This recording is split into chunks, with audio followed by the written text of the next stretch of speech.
हिना याद हो गया बच्चे? इंपॉर्टेंट बुक्स, फॉरेन ट्रेवलर्स और सर कुछ वॉर। कुछ। हाँ, बस उसको अच्छे से पढ़ लेना ताकि क्वेश्चन आए तो टिक हो जाए। इतना अच्छे से कंसंट्रेशन के साथ रीडिंग हो जाए कि बोल ना पाओ लेकिन क्वेश्चन टिक हो जाए, बात बन जाती है। Third battle of Panipat, Asif.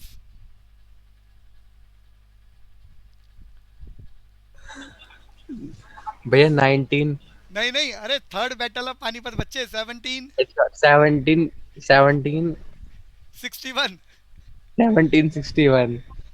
कौन हारा था कौन जीता था, Asif?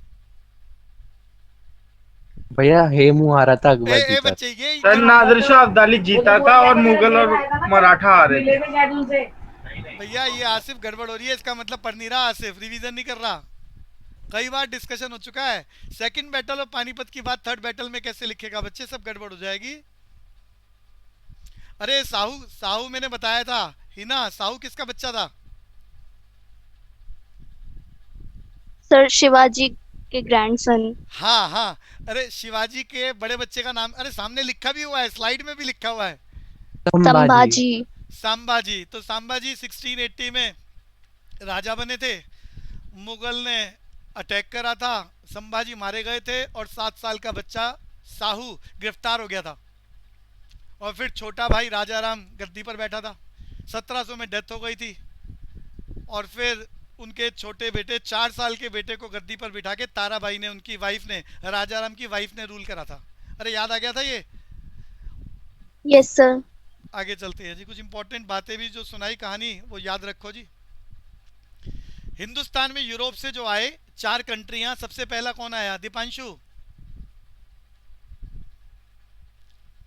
Sir Portuguese. Portuguese.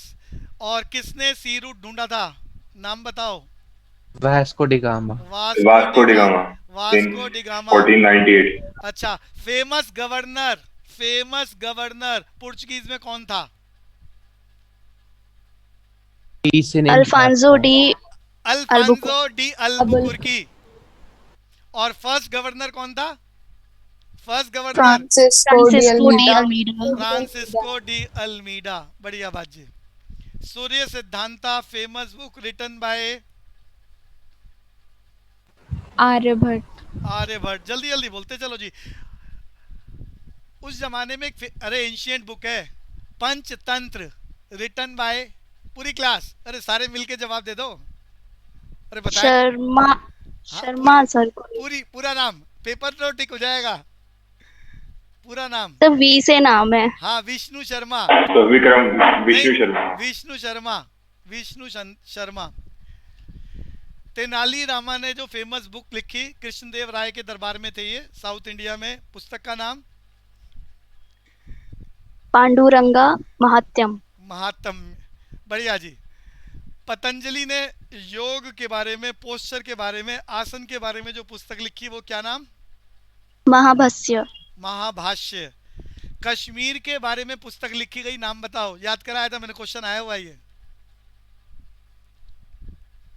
Kashmir के बारे में जो पुस्तक, उस जमाने में कैसा वहाँ का रूल्स रेगुलेशन आर्किटेक्चर, बोलो बच्चों। अरे सामने भी लिखा हुआ है हीना, अरे सामने भी लिखा हुआ है। राहन नहीं, तरंगिनी। अच्छा वो स्पेलिंग में गड़बड़ है बच्चे, वो राज तरंगिनी है, मैंने नाम पूरा बोला था, राज तरंगिनी। दोबारा बोलना हीना, नाम क्या है? राज तरंगिनी। राज तरंगिनी। रिटन बाय, किसने लिखा था? कलाना। कलहन। कलहन। दोबारा बोलो, पुस्तक का नाम रिटन बाय। कलहन। हाँ, राज तरंगिनी, रिटन बाय कलहन। अरे Rajatarangini written by Kalhan. Tulsidas ji ने क्या लिखा था मिडिवल इंडिया में, फेमस बुक? रामचरितमानस। रामचरितमानस। वेद व्यास जी ने क्या लिखा हुआ है? रामायण। रामायण। बाल हैं, वेद व्यास जी ने महाभारत। महाभारत। महाभारत। महाभारत। वाल्मीकि जी ने रामायण। रामायण। तो अब ये जो मेजर डायनेस्टीज हैं उसका भी मैंने अलग से चार्ट बना दिया है, जहां से क्वेश्चन आ सकता है। चीजों को आसान करने के लिए चार्ट तैयार कर दिए जी आपके लिए। तो बच्चों सबसे पहली डायनेस्टी याद कराया था, बस बोल दो फटाफट फटाफट, सामने लिखा हुआ है, बोलो जी पहली डायनेस्टी। हर्यंका डायनेस्टी। उसके बाद कौन सी डायनेस्टी आ रही है? शिशुनागा। उसके बाद कौन सी डायनेस्टी आ रही है? नंदास। नंदास के नंदा। बाद कौन सी डायनेस्टी आ रही है बच्चों? मौर्यन। मौर्यन। तो और मौर्यन के बाद, अरे मौर्यन के आखिरी राजा को ब्राह्मण ने मारा था, कौन सी डायनेस्टी थी उसके बाद? शुंगा डायनेस्टी। शुंगा। पुष्यमित्रा ने मारा था। तो एक ब्रीफिंग दे दी है पेपर में, नॉर्मली फर्स्ट डायनेस्टी की चर्चा होती है बच्चों। ये विक्रम ईरा याद कर लो। विक्रम, हिंदी के दो कैलेंडर हैं, एक विक्रम ईरा एक शाका ईरा, दोनों का टाइम याद कर लो। विक्रम ईरा कब से शुरू होता है बच्चों? हिना सामने लिखा हुआ है 58 BC। बीसी। बीसी आपको समझ में आ गया है। एडी बोले तो फुल फॉर्म बोलो एडी की। एना डोमिनी। एनो डोमिनी। शाका ईरा कब शुरू हुआ बच्चों? 78 AD। 78 एडी। ये दोनों याद रखने हैं। विक्रम ईरा, अरे ईरा को हिंदी में संवत बोलते हैं, तो विक्रम संवत, शाका संवत। शाका संवत 78 एडी और विक्रम संवत 58 बीसी, ये दोनों पेपर में आए हुए हैं। गुप्ताज डायनेस्टी चल रही थी, इसकी चर्चा हमने करी थी। First Gupta's ruler Chandragupta one और आखिरी गुप्ताज रूलर स्कंदगुप्त, याद करा दिया इसकी डिटेल। पल्लवाज तमिलनाडु में, आज के जमाने का जो तमिलनाडु है साउथ इंडिया, वहां पर 3 लोग रूल कर रहे थे, पल्लवाज, पांड्याज एंड चोलाज। अरे चोलाज के राज में डांसिंग स्टैच्यू ऑफ शिवा था, क्या नाम था? Dancing statue of Shiva, Nataraj. Nataraj. तो ये चोलाज के टाइम पर था बच्चों। तो चोलाज हमारे नॉर्दर्न तमिलनाडु पर रूल कर रहे थे, मिडल पर पल्लवाज रूल कर रहे थे, और जो southern most part of Tamil Nadu है, मदुरई का इलाका, वहाँ पांड्याज रूल कर रहे थे। तो कंक्लूड करने का काम करा है यहाँ पर, ताकि बस मोटा मोटा आइडिया आपको लग जाए। डिटेल आपने पढ़ी है भैया। ये दीपांशु आपका स्पीकर आवाज आ रही थी बच्चे। ये बच्चों स्लेव डायनेस्टी का एक और नाम है इल्वरी। स्लेव डायनेस्टी का एक और नाम है इल्वरी डायनेस्टी। कौन सी डायनेस्टी बच्चों? Ilbari dynasty. बोले तो स्लेव डायनेस्टी। स्लेव इसलिए बोल रहे हैं, पहला राजा स्लेव था, एक के बाद एक रूलर आए, मैंने ये सारी डिटेल कराई है, तो हम डिटेल पर नहीं जाएंगे। पहला राजा कौन था बच्चों स्लेव डायनेस्टी का? कुतुबुद्दीन ऐबक। इसके बेटे ने कंस्ट्रक्शन ऑफ, अरे कौन सी कुतुब कंस्ट्रक्शन? मीनार। कुतुब मीनार की कंस्ट्रक्शन पूरी करी थी। बेटे का नाम बता दो। इल्तुतमिश। 2.5 दिन का झोपड़ा किसने बनवाया था? कुतुबुद्दीन ऐबक ने। तो मेजर बातें लिखी हैं। उसके बाद कौन सी अब इल्वरी डायनेस्टी के बाद कौन सी डायनेस्टी पेपर में टिक करा लेगा? कौन सी डायनेस्टी बच्चों? अरे बोल नहीं रहे। खलजी। खलजी डायनेस्टी सामने चल रहा है, सारा टेन्योर चल रहा है। खलजी डायनेस्टी। पहला राजा कौन है बच्चों खलजी डायनेस्टी का? जलालुद्दीन खिलजी। खलजी डायनेस्टी के बाद कौन सी डायनेस्टी आ रही है? तुगलक। तुगलक डायनेस्टी में most unfortunate ruler of Delhi सल्तनत मोहम्मद बिन तुगलक। मोहम्मद बिन। यहाँ इल्बरी डायनेस्टी में एक बात रह गई, first women ruler of Delhi सल्तनत रजिया सुल्ताना। और सबसे बड़ा जो बिल्डर था तुगलक डायनेस्टी का, जिसने शहर इरिगेशन सिस्टम डेवलप करा, कौन? फिरोज शाह तुगलक। उसके बाद कौन सी डायनेस्टी बच्चों? सैयद। सैयद डायनेस्टी के बाद आखिरी डायनेस्टी, जिसके बाद मुगल एम्पायर शुरू हो रहा है, कौन सी? लोधी डायनेस्टी। लोधी डायनेस्टी का आखिरी राजा इब्राहिम लोधी। और फिर फर्स्ट बैटल ऑफ पानीपत का खेल शुरू हो गया था।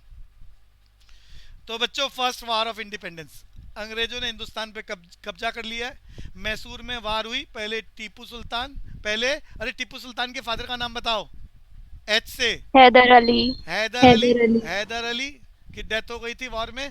थर्ड वार जो मैसूर वार हो रही है, उसमें हैदर अली की डेथ हो गई थी।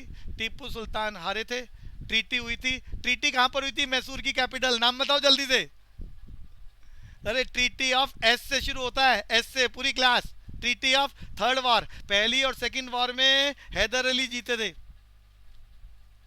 सेकंड वार में हैदर अली ने मराठा को और हैदराबाद के नवाब को अपने साथ मिला लिया था। आरकोट, जो आर्मी, जहां आर्मी रहती थी ब्रिटिशर्स की, उस पर कब्जा कर लिया था। थर्ड वार में अंग्रेजों ने मराठा को और नवाब ऑफ हैदराबाद को अपने साथ मिला लिया था, जिन्हें निजाम्स कहते थे।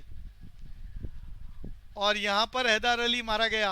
अरे ट्रीटी बता नहीं रहे कहां पर हो रही है? Capital of Mysore. कोई भी नहीं बोल रहा। श्री अरे बोलो बच्चों, आसिफ, श्रीरंगपट्टनम, क्या बोला है मैंने? श्रीरंगपट्टनम। श्रीरंगपट्टनम में ट्रीटी हुई थी टीपू सुल्तान के साथ। बहुत सारा पैसा देना पड़ा, बहुत सारे इलाके छोड़ने पड़े, और फिर फोर्थ वार, मैसूर पर कब्जा ब्रिटिशर्स का। बंगाल के कब्जे की बात आपको याद है?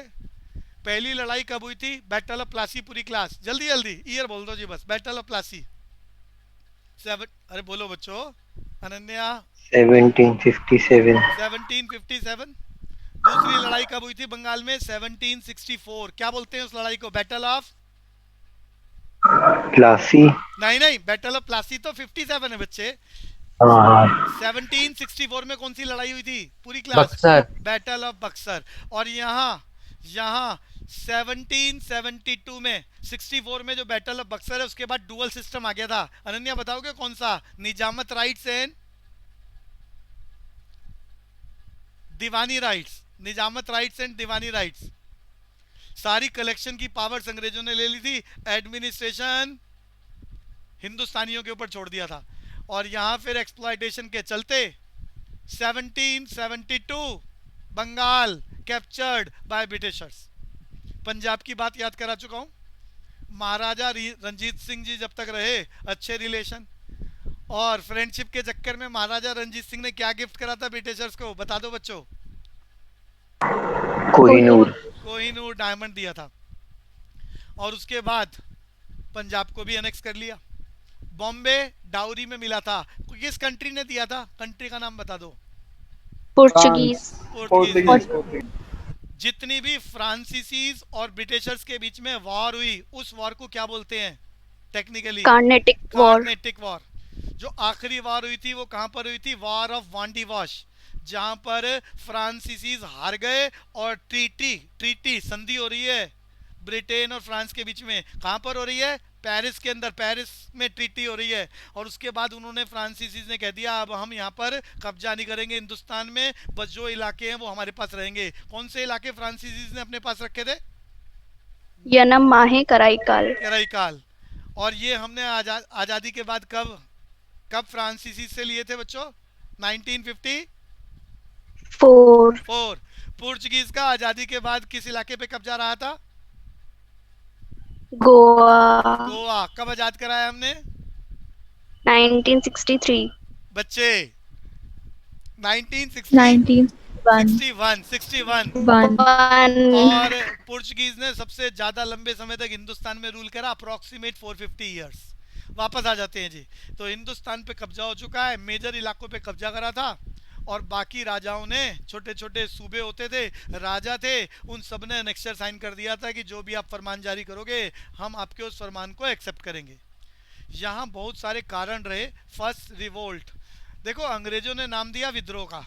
अंग्रेजों ने 87 में जो वार हो रही है उसे विद्रोह का नाम दिया, और हम लोगों ने नाम दिया फर्स्ट वॉर ऑफ इंडिपेंडेंस, आज़ादी की पहली लड़ाई। ये घटना कब घटी है? 1857, 29 मार्च। बहुत सारे अलग अलग रीजन से इस लड़ाई में किसान भी शामिल थे, राजा भी शामिल थे। तो यहाँ बहुत सारे कारण थे। आर्मी, जो अंग्रेजों ने अपनी आर्मी बनाई थी जिसमें हिंदुस्तानियों को शामिल करा, हिंदू और मुसलमानों को, उन्होंने रिवोल्ट क्यों कर दिया उसका कारण मैं बता चुका हूँ। एनफील्ड राइफल, यहाँ मैंने कुछ बातें यहाँ मेंशन कर दी है। एनफील्ड राइफल, नई राइफल इंट्रोड्यूस करी थी अंग्रेजों ने। उस राइफल में बारूद भरने के लिए जिस खोल से, खोल समझते हो? कवर।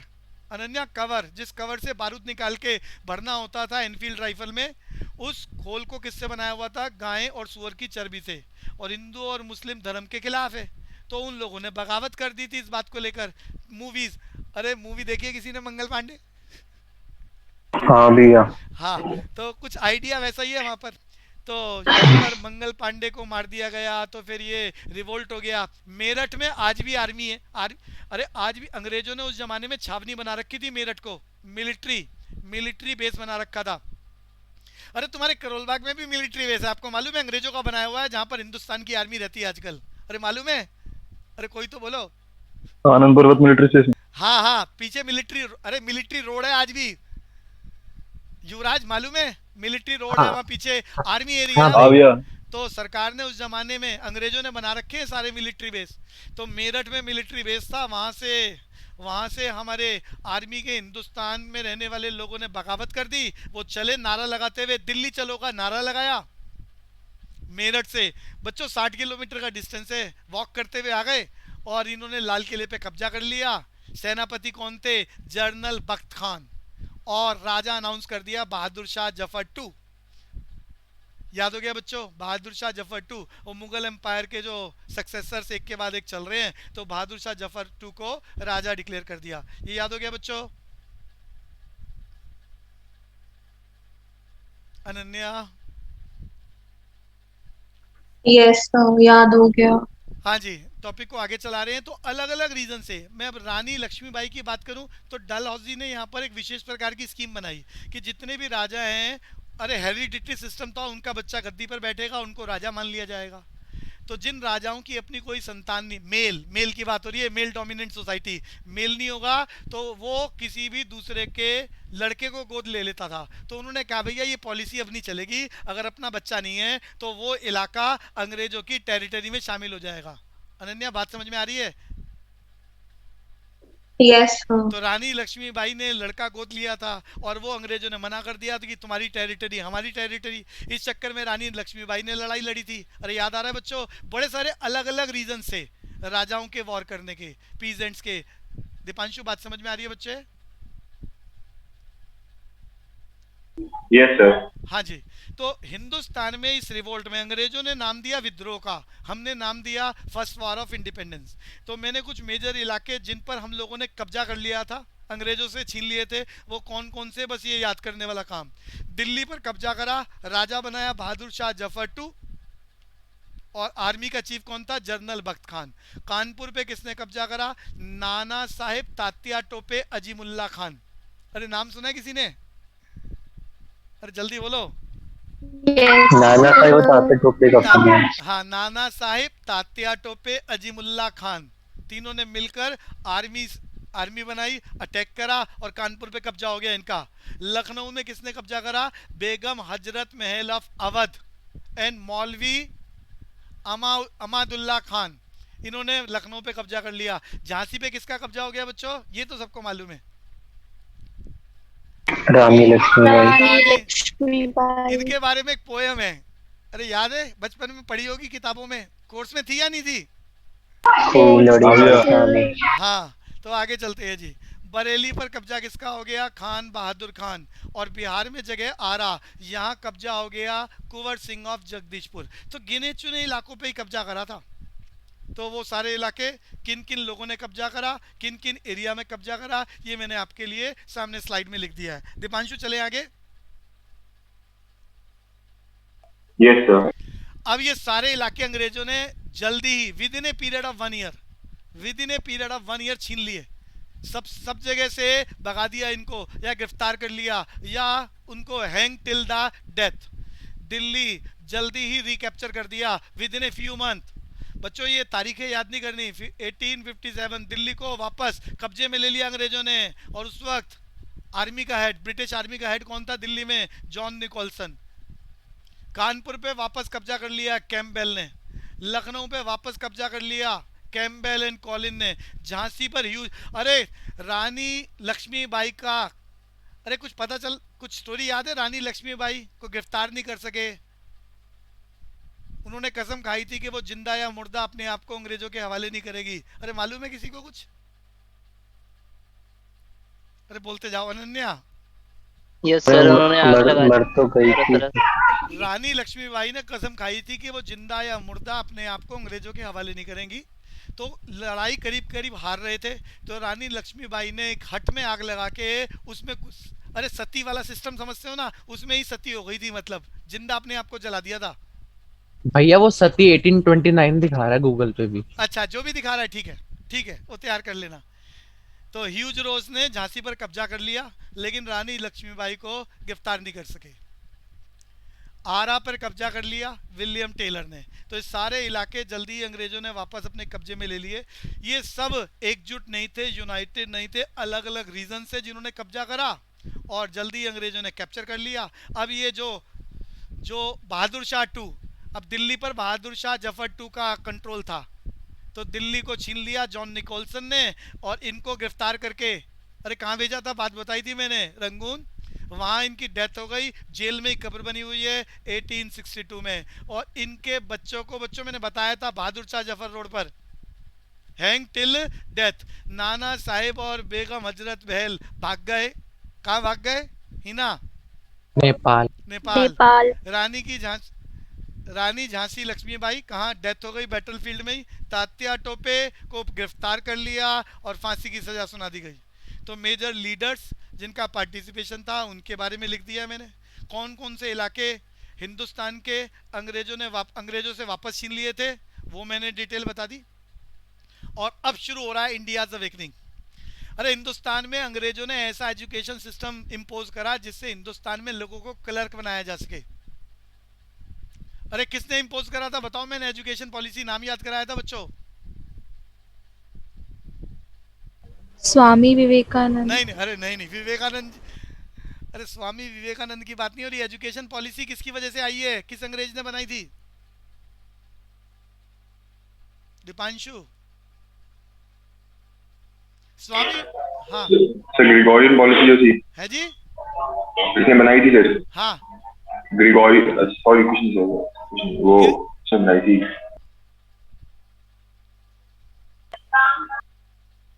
ग्रिगोरियन ने तो पूरी दुनिया में अंग्रेजों का कैलेंडर इंपोज करा। तो जो पूरी दुनिया में कैलेंडर चलता है उसको क्या बोलते हैं, ग्रिगोरियन कैलेंडर। स्वामी, अभी क्या किसी बच्चे ने नाम क्या बोला था, अरे नाम क्या बोला था बच्चों? उन्होंने तो एक समाज की, आर्य समाज की स्थापना करी थी। स्वामी दयानंद सरस्वती बोल रहे हो ना आप? स्वामी दयानंद सरस्वती ने कौन सा विवेकानंद बोला था। अच्छा, विवेकानंद बोला था। उन्होंने रामकृष्ण परमहंस बनाया। तो सीधा इंडियाज अवेकनिंग की बात कर रहे हैं जी, इंडियाज अवेकनिंग की बात कर रहे हैं। एजुकेशन पॉलिसी हिंदुस्तान में अंग्रेजों ने लॉन्च कर दी है। उसके अकॉर्डिंग लोगों में सुपरस्टिशियस बिलीफ्स को खत्म करने की बात आ रही है। सबसे पहला आदमी जिसे बोला गया मॉडर्न मैन ऑफ इंडिया, याद कर लो बच्चों, first modern man of India, बोलते चलो जल्दी जल्दी। राजा राम मोहन रॉय। राजा राम मोहन राय, RRMY, first modern man of India. पहले इंपॉर्टेंट क्वेश्चन आपके एग्जाम का, हिंदुस्तान में अवेकनिंग आ गई, एजुकेशन सिस्टम इंपोज हो गया, जिसके चलते first modern man of India, जिसने मॉडर्न सिस्टम की वकालत करी, एजुकेशन को प्रमोट करने की बात करी। इसके अलावा उन्होंने एक विशेष प्रकार की ऑर्गेनाइजेशन बनाई, क्या, आत्मीय सभा। ब्रह्म समाज बाद में बना है, पहले आत्मीय सभा बनाई थी उन्होंने 1814। और उन्होंने सती प्रथा के खिलाफ आवाज उठाई, उसके लिए एक विशेष प्रकार का जर्नल निकाला। मैंने पीछे भी याद कराया था, अरे बताओ जर्नल का नाम। शबद कौमुदी। शबद कौमुदी। वो बोलेगा सती प्रथा के खिलाफ कौन सा जर्नल निकाला उन्होंने लोगों में अवेयरनेस फैलाने के लिए, शबद कौमुदी। तो राजा राम मोहन राय का publication Shabad Kaumudi, first modern man of India, ये याद करने वाला काम है। उन्होंने ऑर्गेनाइजेशन सबसे पहले बनाई आत्मीय सभा, और बाद में उन्होंने क्या बनाया बच्चों, बोलो जल्दी जल्दी, सामने लिखा हुआ है, ब्रह्म समाज की स्थापना करी। किसकी स्थापना करी बच्चों? ब्रह्म समाज। ब्रह्म समाज। ईयर कभी आता नहीं है, 1828। तो वो पूछेगा ब्रह्म समाज की स्थापना करी, ये इंपॉर्टेंट है। किस आदमी ने करी? राजा राम मोहन राय ने। First modern man of India Raja Ram Mohan Roy. सती प्रथा के लिए सबसे पहले किसने आवाज उठाई? राजा राम मोहन राय। कौन सा मैगजीन निकाला उन्होंने? शबद कौमुदी। आगे चलते हैं, Arya Samaj. Sir education system Lord Macaulay ने इंपोज किया। हाँ, इसीलिए उसे बोलते हैं Macaulayan education system. Hindustan yes sir, Macaulayan education impose करा है अंग्रेजों ने, वो क्या है? Macaulayan education system. आज भी वही चल रहा है बच्चों। हिंदुस्तान में किसी भी नेता को इलेक्शन लड़ने के लिए कोई एजुकेशनल क्वालिफिकेशन की कोई रिक्वायरमेंट नहीं है, लेकिन सबसे बड़ा पोस्ट IAS ऑफिसर है तो सर्वेंट ही, और वो एजुकेशन के थ्रू बनाया जा रहा है। आगे चलेंगे जी। अरे यूपीएससी की बात बताई थी दीपांशु, यूपीएससी फुल फॉर्म जल्दी से। यूनियन पब्लिक सर्विस अंग्रेजों ने बनाया है। कब बनाया है? मैंने बताया था 1932। नहीं नहीं नहीं 1929। नहीं, अभी गड़बड़ हो रही है। 1920 नहीं 1926 में यूपीएससी कमीशन बना। वापस आ जाओ जी। आर्य समाज की स्थापना किसने करी थी? क्वेश्चन है बच्चों, दयानंद सरस्वती। स्वामी दयानंद सरस्वती। स्वामी दयानंद सरस्वती के बारे में कुछ फैक्ट्स याद कर लो। ओरिजिनल नाम बोलते जाओ जी। मूल शंकर। आर्य समाज में कौन कौन लोग थे? आर्य समाज आपको पता है अरे पूरे हिंदुस्तान मंदिर बने हुए। अरे इनके विशेष प्रकार के मंदिर है जिसमें कोई स्टैचू नहीं होता। अरे आर्य समाज का टेंपल देखा है कभी किसी ने? कभी कोई गया हो? Yes sir. तो आर्य समाज के जो टेंपल्स हैं उसमें कोई स्टैचू नहीं होता। किसी एक भगवान की पूजा, भगवान का कोई नाम ही नहीं है। तो वही मैं बात करने जा रहा हूँ। सामने मैंने लिखा है, एक बार वो सारी बातें बोल दूं। सामने लिखा हुआ है बच्चे, दीपांशु।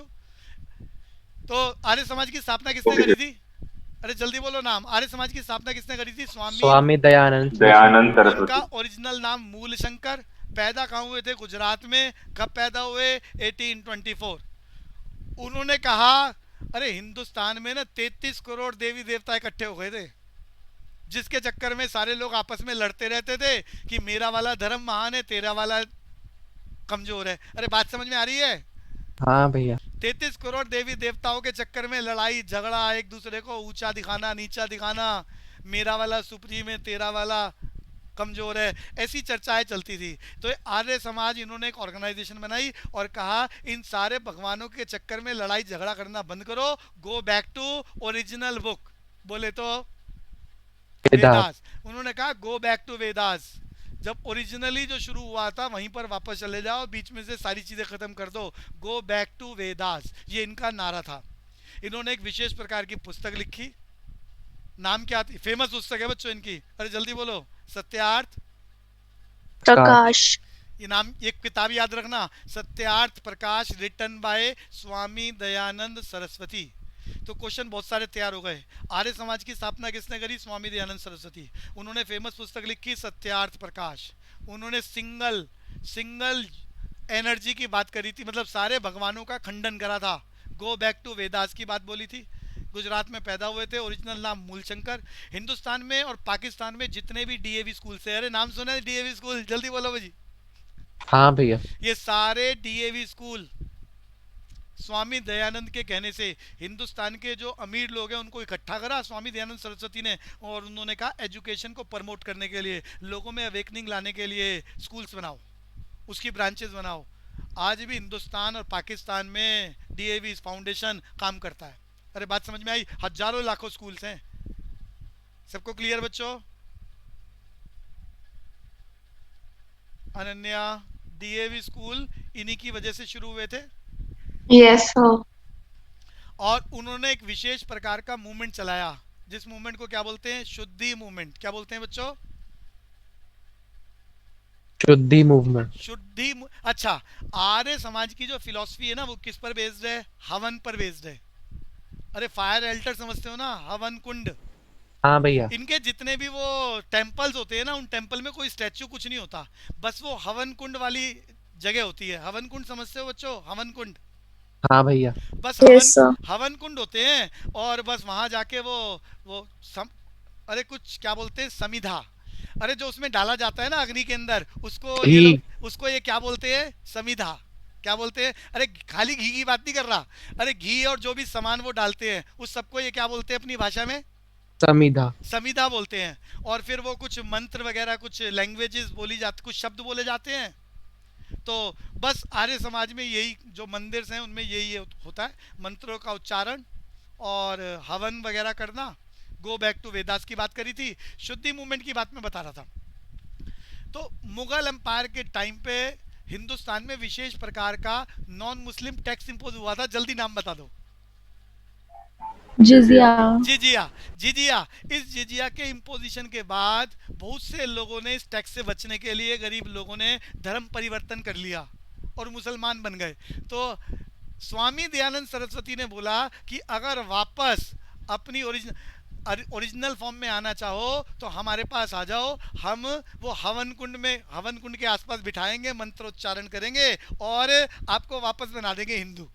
तो इस तरह से उन्होंने कार्यक्रम चलाया पूरे हिंदुस्तान में। नाम क्या रखा? जल्दी बता दो जी।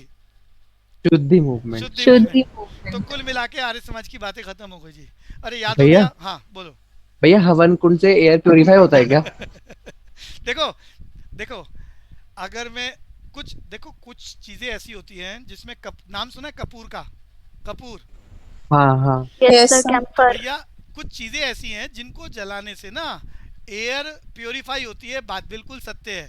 चाहे वो हवन कुंड में जलाओ या कहीं भी जलाओ, उस मैं इसीलिए बात कर रहा था समिधा। समिधा, हिंदुस्तान में कुछ पेड़ों की लकड़ियां ऐसी हैं जिनको जिनको जलाने से जो एटमॉस्फेयर है वो बहुत बढ़िया हो जाता है, और उस एटमॉस्फेयर में efficiency to do the work ज़्यादा हो जाता है।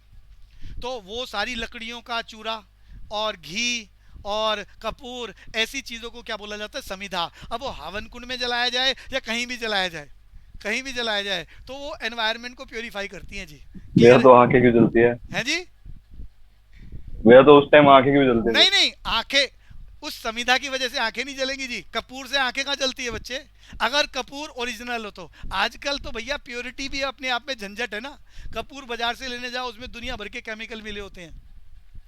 तो अगर प्योर फॉर्म ऑफ कपूर हो तो उससे एनवायरनमेंट प्योर होता है जी, बढ़िया होता है। अरे क्लियर है जी? हाँ भैया। समझे भैया। तो आइडिया दिया है मैंने। और इसके अलावा कुछ शब्द ऐसे हैं हर धर्म के अंदर, हर धर्म के अंदर शब्द, जो भी हर धर्म में रिलीजन में जो मास्टर्स आए अपने अपने समय पर, उन्होंने कुछ ऐसी कलेक्शन तैयार करी। शब्द का मतलब क्या है? ये इमैटेरियल है, लेकिन वो ऐसी वाइब्रेशन निकलती है, उस वाइब्रेशन से एयर प्योरीफाई होती है। अब ऐसा हर रिलीजन के अंदर है उन शब्दों की कलेक्शन, और वो शब्द उन मास्टर्स ने डेवलप करे। तो आज के ज़माने में वो हर धर्म के लोग उस मंत्र का, उस शब्द का मतलब समझे ना समझे, लेकिन अगर वो उसको बोलते हैं विश्वास के पॉइंट ऑफ व्यू से तो वो एक अलग बात है, लेकिन उनकी बॉडी एनर्जेटिक होती है, एनवायरनमेंट में पॉजिटिव इफेक्ट्स आता है। बात समझ में आ रही है बच्चों? हाँ भैया। वापस आते हैं जी।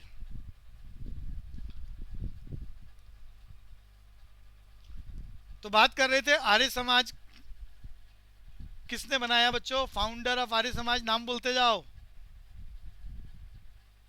Swami Dayanand स्वामी Saraswati. दयानंद सरस्वती। दूसरी बात, उनकी पुस्तक, फेमस पुस्तक, जल्दी बताओ नाम। सत्यार्थ सत्यार्थ प्रकाश. सत्यार्थ प्रकाश। ओरिजिनल नाम बताओ उनका, स्वामी दयानंद सरस्वती का। मूल शंकर. मूल शंकर। उन्होंने कौन से स्कूलों की स्थापना करी थी? DAV। DAV. DAV school. आगे चलते हैं जी। राम कृष्ण परमहंस, ये मैं पीछे बता चुका हूँ। डाटा उस वक्त लिखा हुआ नहीं दिया था, तो अब सामने लिखा हुआ भी है इंडियाज अवेकनिंग में। ये कौन थे? अरे काली कलकत्ते वाली मंदिर के पुजारी थे, priest of Dakshineswar temple of Kali कलकत्ते वाली। अरे चलें आगे। रामकृष्ण परमहंस क्लियर हो गया जी। इनके शिष्य का नाम था, अरे इनके डिसाइपल का नाम जल्दी जल्दी बोलते जाओ। स्वामी विवेकानंद। विवेकानंद। ओरिजिनल नाम बताओ। विवेकानंद की स्टोरी इंपॉर्टेंट है, ये याद रखने वाला काम है हमेशा के लिए। स्वामी विवेकानंद का ओरिजिनल नाम बताओ बच्चों। नरेंद्र नाथ दत्त. नरेंद्र नाथ दत्त। किसके डिसाइपल हैं? Disciple of Rama Krishna Paramhansa. कौन? प्रीस्ट ऑफ काली कलकत्ते वाली।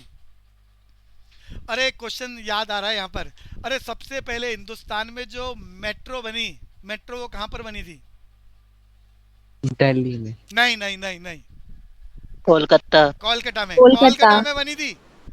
काली कलकत्ते वाली से डमडम अरे वहाँ स्टेशन है अलग अलग। सबसे पहला कहाँ बनी थी? कलकत्ता में। वापस आ रहे हैं जी।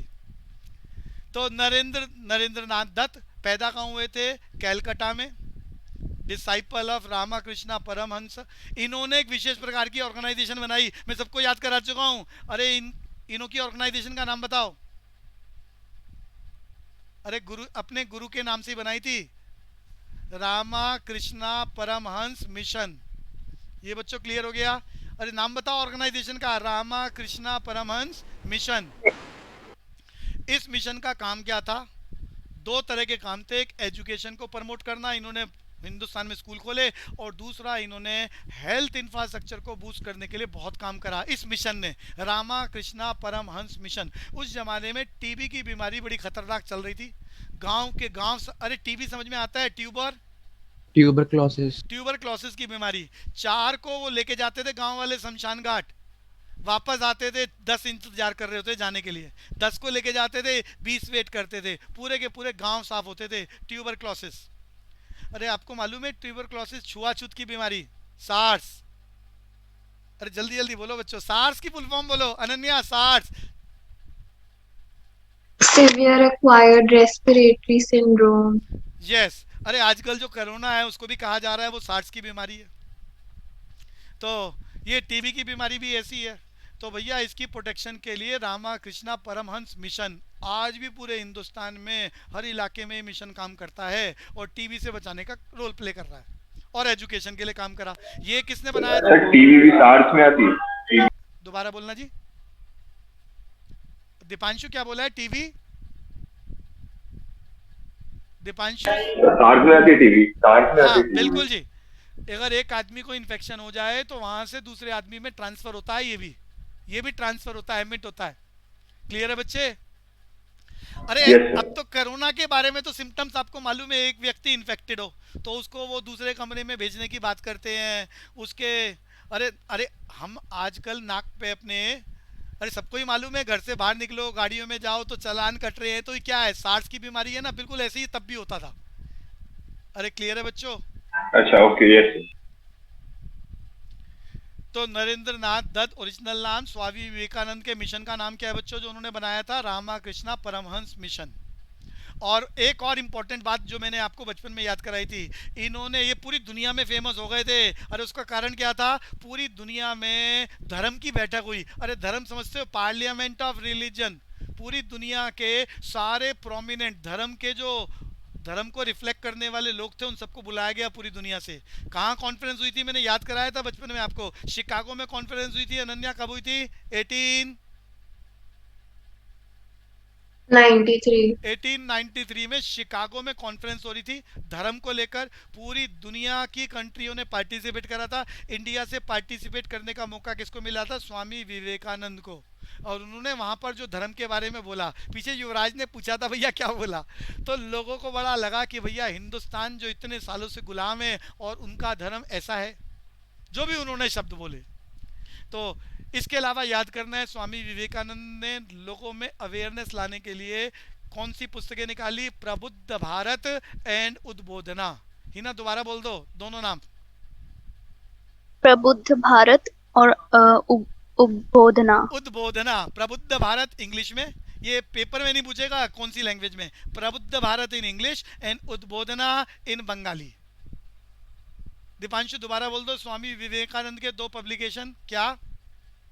प्रबुद्ध भारत इन इंग्लिश एंड उद्बोधना इन बंगाली। शब्द कौमुदी किसने लिखा? जल्दी जल्दी बोलते जाओ।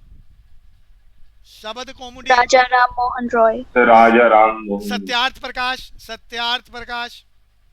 स्वामी दयानंद। स्वामी दयानंद सरस्वती। चलते हैं जी आगे। तो इंडियाज अवेकनिंग आ चुकी है।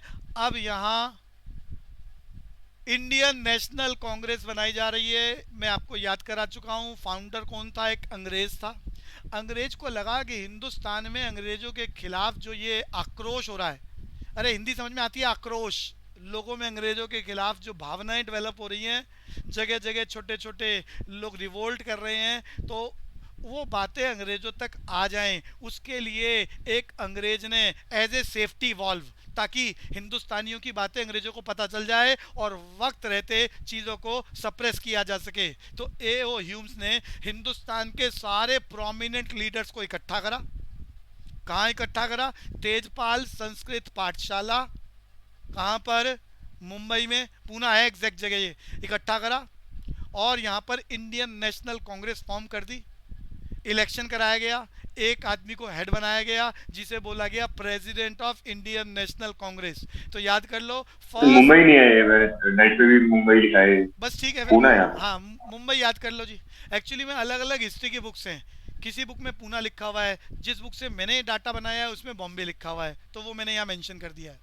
तो इंडियन नेशनल कांग्रेस का फाउंडर कौन है बच्चों? ये इंपॉर्टेंट है, ए.ओ. ह्यूम्स।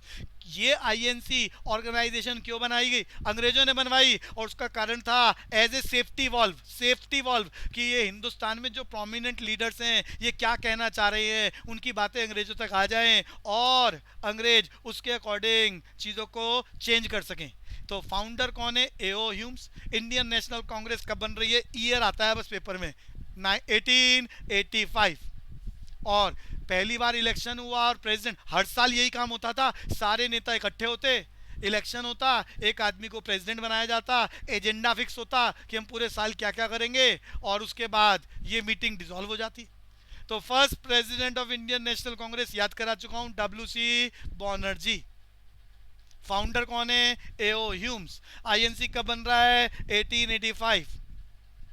अब यहाँ मैंने कुछ इंपॉर्टेंट प्रेसिडेंट्स की बात लिखी है, वैसे तो हर साल प्रेसिडेंट बदल रहे हैं, लेकिन कुछ इंपॉर्टेंट। तो 1885 पहली बार प्रेसिडेंट कौन बने, ये इंपॉर्टेंट है, WC बनर्जी। बैठक कहाँ हो रही है? मुंबई में। हिना याद हो गया बच्चे? First president of INC WC Banerjee. Yes, sir. Year 1885।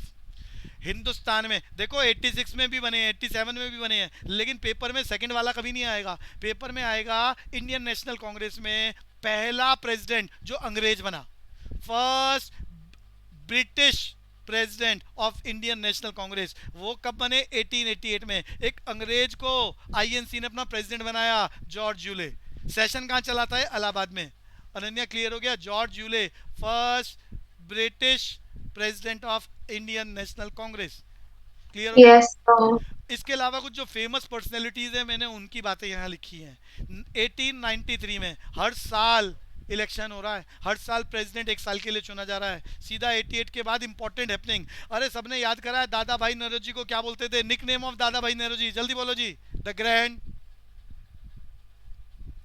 अरे दादा भाई नेहरू का निकनेम, अरे मैंने 12th में भी याद कराया बच्चों। The grand old man of yes, India. The grand old man of India कहा जाता था इन्हें। ये वही व्यक्ति थे जिन्होंने एक फेमस पुस्तक लिखी और बताया कि अंग्रेज हिंदुस्तान से पैसा लूट के लेके जा रहे हैं। पुस्तक का नाम बता दो। Drain of Indian wealth. Train of India's wealth दादा भाई नेहरू जी ने लिखी। दादा भाई नेहरू जी ने हिंदुस्तान में उस जमाने में नेशनल इनकम का एस्टीमेट डिक्लेयर करा था। आजादी से पहले पहली बार पावर्टी का अनाउंसमेंट, कैलकुलेशन किसने करी थी? दादा भाई नेहरू जी। अरे मेथड बताएगा दीपांशु क्या था? जेल, अरे पावर्टी, जेल cost of living method, cost of living method follow करा था दादा भाई नेहरू जी। तो इंपॉर्टेंट हैपनिंग्स है। दादा भाई नेहरू जी का निकनेम याद कर लो, grand old man of India. Estimation of national income इन्होंने अनाउंस करे थे आजादी से पहले। Growth rate of GDP was less than 2%, ये इन्हों का अनाउंसमेंट था। ड्रेन ऑफ वेल्थ से लोगों में अवेयरनेस आई कि भैया ये तो अंग्रेज हमारा एक्सप्लॉयटेशन कर रहे हैं। तो ये हिंदुस्तान में इंडियन नेशनल कांग्रेस के प्रेसिडेंट बने 1893। सेशन कहाँ चला? लाहौर में। 1907 1907। ये 1907 फेमस क्यों है? यहाँ पर कांग्रेस के टुकड़े हो गए। अरे कांग्रेस समझते हो? आईएनसी की बात कर रहा हूँ। अरे आईएनसी को शॉर्टकट में कांग्रेस बोल दिया जाता है। तो यहाँ आईएनसी इंडियन नेशनल कांग्रेस के दो टुकड़े हो गए थे, ये इंपॉर्टेंट है 1907 में। अरे सूरत हिंदुस्तान में कौन से स्टेट में? जल्दी बोलो जी। गुजरात। गुजरात में सेशन चल रहा था, सारे प्रोमिनेंट लीडर्स इकट्ठे हो गए थे और यहाँ पर इलेक्शन हुआ। हेड कौन बने? रास बिहारी घोष। और यहाँ प्रॉब्लम क्या हुई? कांग्रेस के दो टुकड़े हो गए। कोई बताएगा कौन कौन से? Extremists and moderates. Extremist and moderates. ये कौन बोल रहा है? ये किसने बोला था? सर सुरभि। सुरभि ह्यूमैनिटी था क्या आपके पास? Yes sir. अच्छा, तो यहाँ 1907 में रास बिहारी घोष इलेक्शन जीत गए, प्रेसिडेंट बन गए, लेकिन इंडियन नेशनल कांग्रेस के दो टुकड़े हो गए। हिंदी में भी बोल देता हूँ, एक्सट्रीमिस्ट बोले तो गरम दल, मॉडरेट्स बोले तो नरम दल।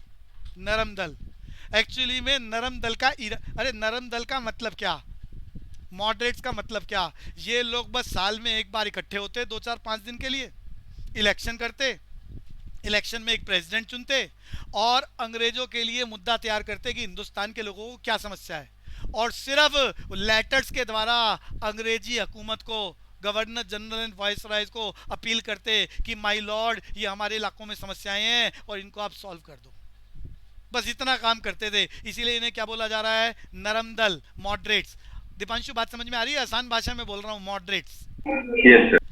जबकि इंडियन नेशनल कांग्रेस में बहुत सारे लोग तो मॉडरेट्स वाली बात मानने के लिए तैयार थे, लेकिन बहुत सारे लोगों की सोच बदल गई, जिनमें मैं 3 फेमस नाम बोलना चाह रहा हूं।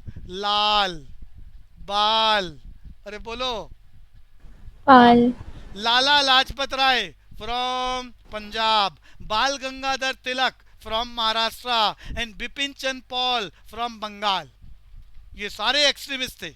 एक्सट्रीमिस्ट बोले तो करम दल। इन्होंने कहा भैया ये अंग्रेज ऐसे हमारा एक्सप्लॉयटेशन करते ही रहेंगे, ये ऐसे नहीं मानेंगे। मॉडरेट कहते थे पीसफुल मार्च निकालो, पीसफुल मार्च निकालो। एक्सट्रीमिस्ट कहते थे नारे लगाओ अंग्रेजों के खिलाफ, बाइकआउट करो। अरे बाइकआउट समझ में आता है बच्चों? हाँ भैया। Yes sir. अंग्रेजी चीजों का बाइकआउट करो और स्वदेशी स्वदेशी चीजों को फॉलो करो। इस बात को जोर दिया, नारे लगाओ, जुलूस निकालो अंग्रेजों के खिलाफ। बंदूक उठाने की बात नहीं हो रही है, ना मॉडरेट्स के द्वारा ना एक्सट्रीमिस्ट के द्वारा। बस एक्सट्रीमिस्ट थोड़ा सा वो कह रहे हैं कि भैया नारे लगाओ अंग्रेजों के खिलाफ, प्रदर्शन करो, जहां जहां उनके डिपार्टमेंट्स हैं वहां धरना दो, प्रदर्शन करो।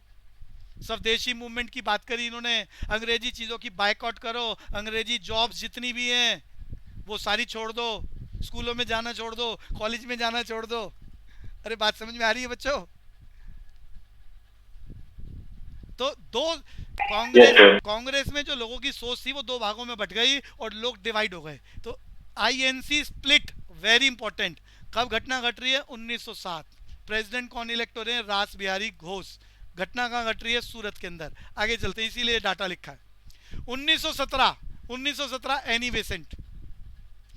पूरी क्लास, अरे पहले तो सुरभि से ही पूछूंगा, एनी बेसेंट कौन सी कंट्री की थी? सर नहीं पता। आयरिश। आयरिश बोले तो आयरलैंड की बात कर रहे हैं। आयरलैंड पे भी अंग्रेजों का कब्जा था। तो ये हिंदुस्तान की प्रोमिनेंट लीडर है। कहां से आई थी? आयरलैंड। कोई बच्चा बोल रहा था कुछ? अरे बोलूं आगे?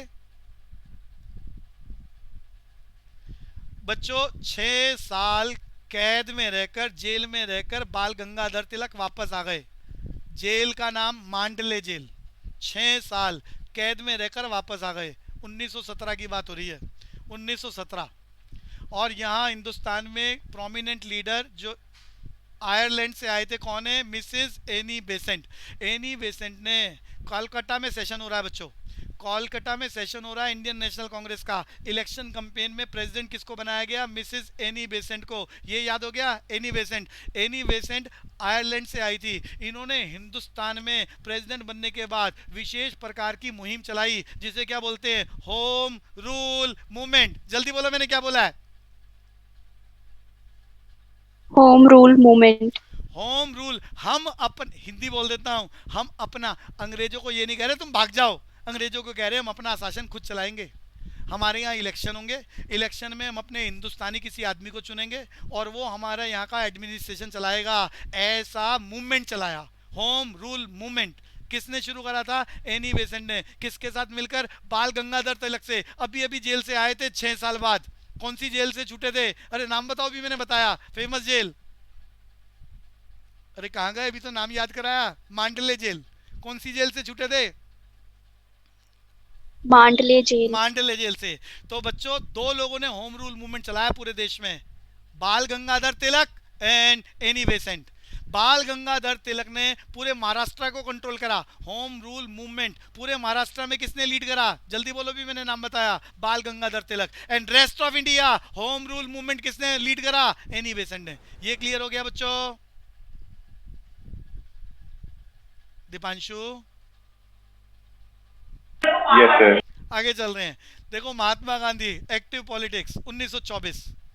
इंडियन नेशनल कांग्रेस का सेशन चल रहा है, जगह का नाम याद कर लो, बेलगांव। बेलगांव 1924 इंडियन नेशनल कांग्रेस का सेशन चल रहा है और यहां महात्मा गांधी प्रेसिडेंट इलेक्ट हो गए, president of Indian National Congress 1924। Mahatma Gandhi हो गया याद? अनन्या? Yes, sir. 1925। बस मैंने मेजर मेजर हैपनिंग्स लिखी हुई हैं यहाँ पर। 1925, अरे सरोजिनी नायडू के बारे में मैंने याद कराया था आपको, नाइटिंगेल ऑफ इंडिया। इंडिया। तो ये 1925 में प्रेसिडेंट की पोस्ट पर आ गई। पंडित मोतीलाल नेहरू। अरे मोतीलाल नेहरू जी के बच्चे का नाम बताओ, पूरी क्लास। जवाहरलाल गांधी। नेहरू। ए बच्चे, अरे वो पोती थी। अरे बेटे का नाम Pandit Jawaharlal Nehru, first prime minister of India. Motilal Nehru उनके फादर हैं। उनका घर कहाँ पर है? यूपी में। नाम क्या है घर का? आज भी फेमस है, म्यूजियम बना हुआ है, आनंद। अरे मोतीलाल नेहरू के घर का नाम बता दो। आनंद अरे कोई नहीं बोल रहा। आनंद भवन, अरे मैंने क्या बोला है, मोतीलाल नेहरू का हाउस, एडवोकेट थे ये उस आनंद भवन। आनंद भवन एडवोकेट थे बच्चों ये उस टाइम पर। तो 1928 में मोतीलाल नेहरू कलकत्ता के सेशन में आईएनसी के प्रेसिडेंट बन गए। और 1929 मोतीलाल नेहरू का बेटा पंडित जवाहरलाल नेहरू, अरे लाहौर में सेशन चल रहा था और प्रेसिडेंट की पोस्ट, और यहाँ पर पहली बार 1930, जल्दी बोलो, 26 जनवरी, लाहौर, रावी नदी का तट, पहली बार देश की आज़ादी की बात हो रही है। और हमने क्या सेलिब्रेट करा था, अरे जल्दी बताओ। Independence day. हिंदी में बोलो ना, हिंदी में, उस जमाने में हिंदी में क्या बोला था, स्वराज, स्वतंत्र पूर्ण स्वराज्य की मांग करी थी। क्या, किसकी मांग करी थी हिंदी में, पूर्ण स्वराज। 26 जनवरी 1930 आईएनसी के प्रेसिडेंट पंडित जवाहरलाल नेहरू रावी रिवर जगह लाहौर ट्राई कलर फ्लैग लहराया और पूर्ण स्वराज से सेलिब्रेट करा। पहली बार 1930 में हम कह रहे हैं कि हम आज से अपने आप को आज़ाद मानते हैं, यानी आज़ादी की बात अंग्रेजों को हिंदुस्तान से बाहर करने के बाद 1930 में पहली बार हुई है। 1940 में सर ये जब आजादी की बात हो रही थी पूर्ण स्वराज की, तो महात्मा गांधी थे पंडित जवाहरलाल नेहरू के साथ? हाँ बिल्कुल थे जी, बिल्कुल थे जी। महात्मा गांधी का भी ईरा में डिस्कस करूंगा। 1919 से महात्मा गांधी का ईरा शुरू हो रहा है हिंदुस्तान की हिस्ट्री में। अरे बात समझ, इंडियन हिस्ट्री में उनकी पॉपुलैरिटी 1919 के बाद शुरू हुई है। क्लियर है बच्चे? उससे पहले वो हिंदुस्तान की पॉलिटिक्स में कहीं नक्शे में कहीं अवेलेबल, साउथ अफ्रीका थे, वहां से बैरिस्टर, अरे बैरिस्टर का कोर्स समझते हो ना, एडवोकेट का कोर्स करके आए थे, अरे मालूम है? हाँ जी। तो मौलाना अब्दुल कलाम आज़ाद, इनके बारे में मैंने याद कराया है। अरे इनकी पार्टी को, इनको क्या बोलते थे, फ्रंटियर गांधी। अरे इनको क्या बोलते थे, फ्रंटियर गांधी। फ्रंटियर गांधी। इनकी पार्टी के लोग कौन सी कमीजें पहनते थे, मैंने बताया था, रेड कलर की शर्ट पहनते थे। मौलाना अब्दुल कलाम आज़ाद आईएनसी में प्रेसिडेंट बने 1940। सेशन कहाँ हुआ था, रामगढ़। खबरदार अब शोले की पिक्चर में मत जाना भैया, समय की लिमिटेशन, अगली क्लास में स्वदेशी मूवमेंट की बात करेंगे। बस आज़ादी की बात 1 या 2 क्लासेस में ख़त्म हो जाएगा हमारा हिस्ट्री का खेल। तो क्लास है बच्चों अभी